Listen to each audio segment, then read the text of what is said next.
Water, the most common substance on Earth. It is with us every moment of our lives.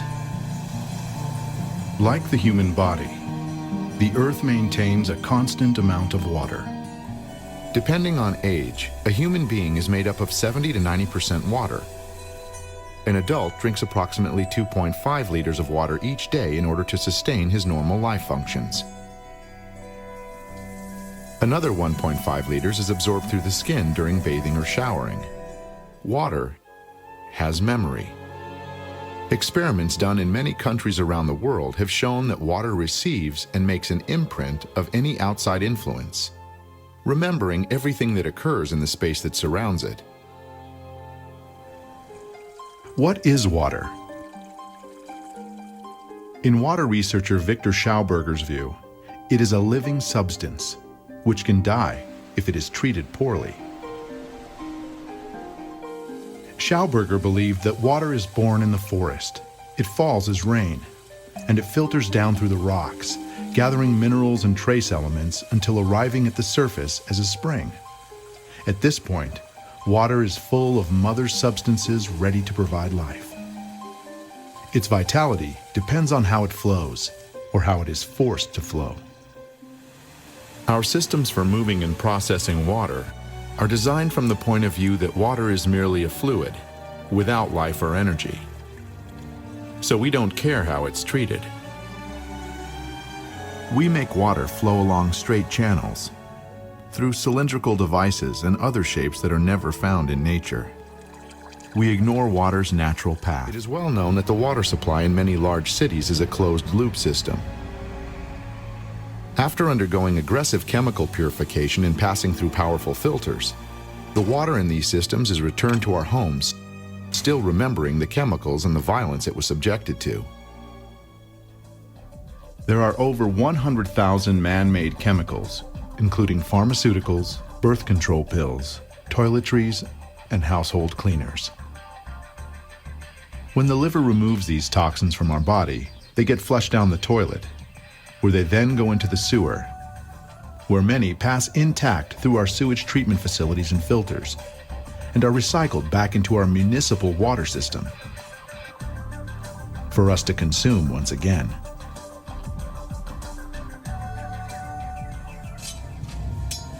Even stronger, however, is the informational pollution that the water accumulates as it flows down miles of long pipes through thousands and thousands of houses and apartments.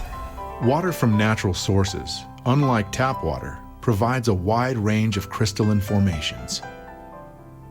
This allows us to peek into the life and health of water. Living water, in good condition, produces beautiful hexagonal crystals, as we see in these pictures.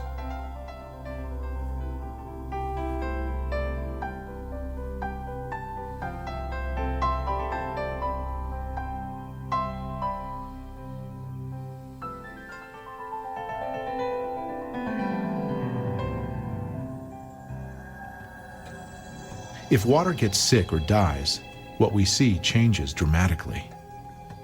We can see how Dr. Emoto conducted another groundbreaking experiment. He placed rice in 3 glass beakers and covered it with water, and then every day for a month he said thank you to one beaker, "You're an idiot" to the second, and the third one he completely ignored.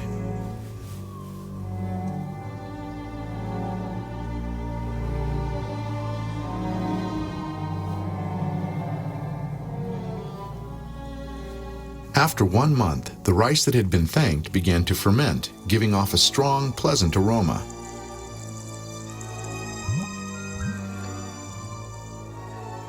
The rice in the second beaker turned black, and the rice that was ignored began to rot.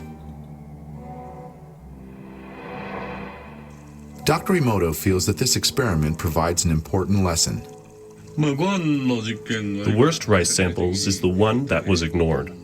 The same can be said in our daily lives when dealing with children. Ignoring children is the worst thing we can do. Even if we have to scold them occasionally, communication is very important. We should always converse with them and encourage them. Ignoring them causes the greatest harm. Chlorine in the water supply displaces oxygen. When chlorine burns off bacteria, it actually removes the fire of life from water. Water burning is oxidation by oxygen of water. What is the product of this burning? Again, water and oxygen. I couldn't think of any other substance which, after burning, stays itself. It's only water. Glass, those are silicon. This is natural element of the earth. And water interacts with this element in our nature. Plus, the wall of a glass, it's smooth. So water being nearby this wall, it becomes more harmonized. So water can be kept in glass bottle, in principle, in infinite time. That is absolutely different. This is plastic. So this is chemicals. And chemicals, they penetrate water slowly. Plus, the wall, it's not smooth. So water being nearby plastic surface becomes more and more chaotic. Most likely, people do not sense any particular difference between naturally pure and artificially purified water. But any animal will always choose water from a spring, because this water is loaded with natural energies.